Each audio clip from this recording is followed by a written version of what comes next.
Hi everyone, I'm Joe. Today I'm going to be doing a book review of the Empire Trilogy written by Raymond Feist and Janny Wurts. First of all, this trilogy comprises Daughter of the Empire, the finished of the three. Then we have Servant of the Empire, getting considerably fatter. And finally, Mistress of the Empire. This is massive. If you do not like very large trilogies, in terms of actual raw length, this may not be the ideal trilogy for you. So, first of all, this is an epic fantasy trilogy, epic in every sense of the word, in terms of plotline, world building, character sets, and overall plotline. It was first published between the years of 1988 and 1992, so by today's standards it's a more sort of classic fantasy, I suppose you could say. And it is one that I really enjoyed. Now, first of all, a note about the greater world that these books inhabit. These are set within the Rift War cycle universe. Overall, there are 30 books within this universe in different trilogies and quadrilogies and such. This is the first trilogy that's not part of the main sort of storyline. There are some of them have got this overarching storyline, some haven't. This is the first of those that are not part of that. And it is the first trilogy that is set in the secondary universe that was created in the Rift War trilogy, which I actually reviewed only a month or so ago, which I'll link in the description box below. And indeed, the events of this book, which take place over 2 decades, start halfway through Magician, which is the very first book set within the Rift War cycle universe. Now, the book is set not in the sort of Eastern European sort of Dark Ages Europe, with castles and things that the first trilogy is based in. This is actually based in the feudal Japanese world that is introduced fairly quickly in the first book. And it makes some interesting use of the fact that this is a feudal Japanese society, it uses an honour system, and it's a very complex system because you have the Empire, who is a divine emperor, unsurprisingly. Then you have the Warlord, he is the sort of appointed head of all these military might within this world. Then you have the 5 great families with several dozen smaller families. The families can change over a long time. You know, some of the great families can sort of fall, some more can rise up, although there can only be 5 great families at any one time due to a traditional thing. The Emperor is can be elected, but it's generally a hereditary title, generally, apart from when war and death can happen, because this is a very warlike world. And indeed, the book starts off because of a war. The war that happens in Magician, the other trilogy, triggers events in this book, and indeed this starts halfway through Magician, where the world has already been at war with the other one for quite a few years at this point. Resources have been strained, but not unduly so. This is a very large empire indeed, a very old empire, so they've got a lot of resources. However, at the start of the book, the main character's parents, or her brother and her father to be precise, Mara of the Incoma, they get killed whilst they are on a military campaign, and then she is suddenly recalled and stopped from being a disciple of a temple, where she would actually give up her family name and be unable to have any sort of link officially with her family. That doesn't happen. Instead, she gets called back to her family home and told that she must take up the mantle, which is very rare, of the Lady of the Incoma. Now, normally this is a very male-centric world. You know, sexism is frankly rampant throughout the book and the society, which obviously is one of the things that gets addressed considerably often and in a very interesting way. But Mara doesn't have that luxury at the start. She is a young girl taking on the role that normally an older male will have. a lot of people do not like this, but they have to accept it because whilst in this world females are thought of and indeed expected to be submissive and subservient, however, the role of lady of the house, if there are no male relatives, is actually more important and overrides the female, male issues that already exist. So she actually can indeed take over the ruling mistress role without a major problem. Or at least it appears so. Because she's got a lot of problems, does Mara.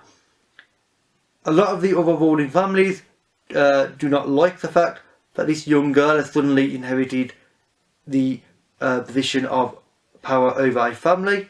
She's not a great family, but it's an old one and a well thought out one. And certain events start to take place where people are trying to get rid of her.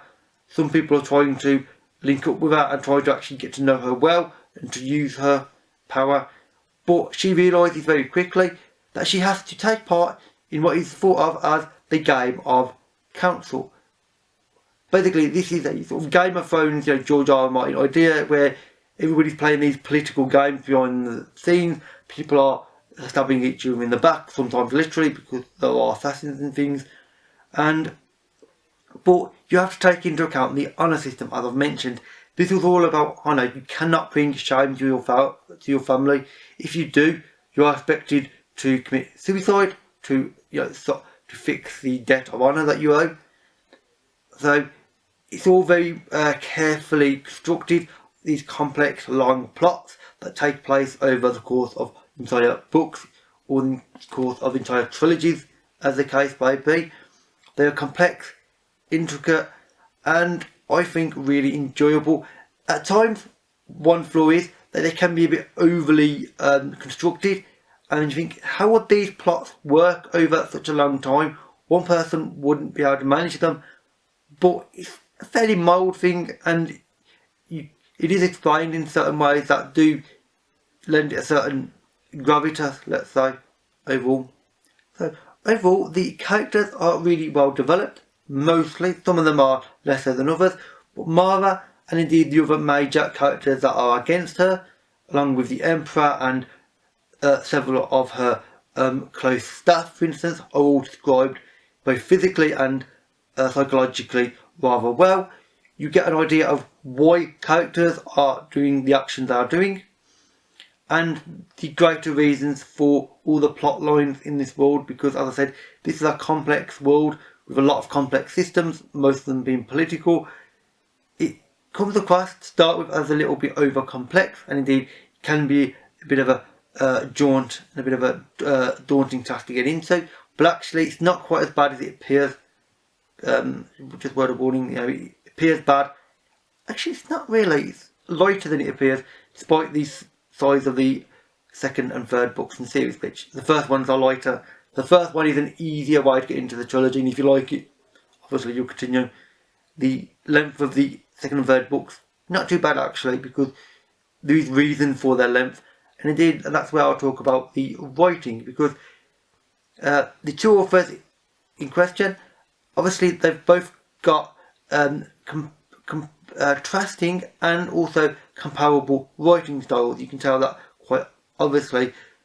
It works mostly really well. Occasionally you can tell that one of them may be a suggested idea and the other's gone with it, and it doesn't quite work the way they think, but that's fairly rare and doesn't happen often, thankfully. Mostly the ideas work together, the writing works, the pacing is very, very good. Despite the length of the books, the events take place in a logical order. There is no unnecessary action taking place. I mean, you might think a lot of unnecessary things take place, especially when books tend to get quite large, and you might think at first glance these books are bloated, especially the second and third. The first one's not so bad, but actually they're not.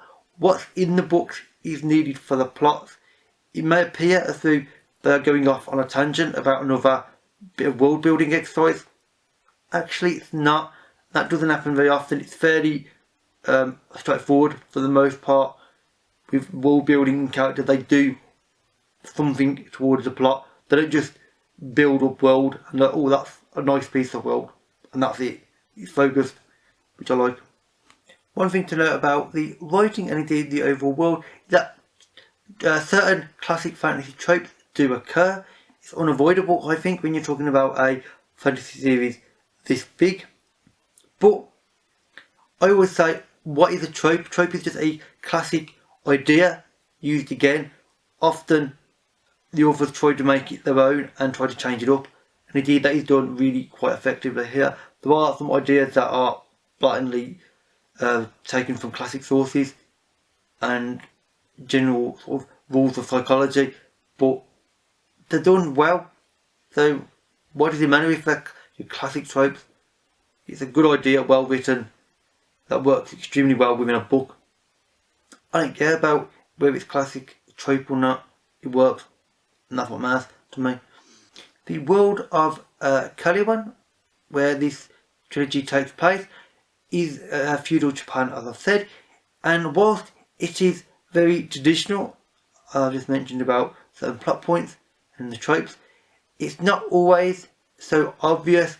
Yes, it is feudal Japan in a very blatant and obvious manner, but some parts of it are taken to extremes, some parts of it are lessened, and some parts are changed to other Far Eastern cultures and ideas. And indeed there are religions and things that are brought into the books, relatively lightly though, and which are very much not Japanese. These are mixed up and melted together to make something different. These are not just Japanese in the Japanese society, it's something slightly different. As a result, you can't always predict what will happen. You think, oh yes, this must happen because this is a classic sort of Japanese idea. Not really, actually. Things will happen that you will not be able to predict, which I really do appreciate overall. And the reason for this is frankly the deep and intricate plot, because all three books have this political based plot line where Mara is fighting to make her house greater than it is. Other people are trying to basically hammer her down and stop her from doing so. Other people just want to become rulers of the empire themselves and get power, as is the case in large sort of society systems in books. There's a lot of intrigue and plotting and behind the scenes work taking place. It does work extremely well for the most part. Occasionally, and I'm not sure if this is due with the fact it's dual author, the psychology of characters doesn't always align up with the events that take place. You'll wonder, like, why is one character or indeed a set of characters doing these actions when it's blatantly the wrong course of things to do. It only happens once or twice, so it's fairly forgivable, and even then you could excuse it by saying it's the stress of the moment, which frankly the characters in these books, considering the sheer importance of what they're doing and the sheer amount of death and destruction they face if they go wrong, yeah, stress is something they face quite noticeably. As far as the issues that the books address, gender discrimination between male and female is brought to the fore in a very obvious manner, and that is addressed multiple times in all three books, and in a really interesting way, because obviously this is where males are dominant, females should be dismissive, submissive I should say, and indeed actually probably dismissed as a sort of fairly irrelevant thing, other than to be all subservient and have children and things. And it's quite annoying to read at times because I dislike that train of thought, unsurprisingly, so does many people. But it's addressed in an interesting way. I'm quite glad it does, because the two authors do some interesting thought experiments with the gender discrimination. And the other thing that's brought to the fore in an interesting way is slavery. The Empire uses slaves in a large way. The treatment of them is horrific.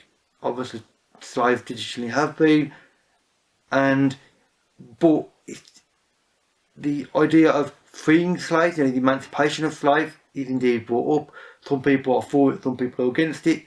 It's a major bone of contention for a lot of characters in the book, because of course they use slaves on such a large scale that without slaves doing the work for near enough free, other than meeting basic requirements, like food and things, a lot of their own enterprises and their businesses wouldn't work very well. So it's a problematic thing to you can't just remove slaves, because I would lose out and I'm not willing to do that. So it's an interesting question from the collector's point of view, and an interesting one from the reader's point of view, because it's obviously you want them to be free. Characters do and don't depending on the character, and it's an interesting mixture overall. And the other last thing that I'm going to mention about this book is the other focus is the character's belief in themselves. Mara is an inexperienced young woman at the start of the first book. She has to very quickly learn that things are not as obvious as they seem. There's a lot more danger in the world than there seems. But she also learns that she needs to trust other people and get to know people. And also has to learn the psychology of people very quickly for her to survive the night, because people are trying to kill her, would very happily kill her. So it's an interesting situation for her to be in, an interesting situation to read about. And overall, that is pretty much my review of this trilogy. If you've read this trilogy, or you've read anything else by Raymond Feist, and you would like to talk about it, then feel free to leave a comment. I will link my review to the first trilogy, the before trilogy, in the description box below. All my other social media links can be found in the description box below. Well, that's it for this video. So thank you for watching, and see you another day.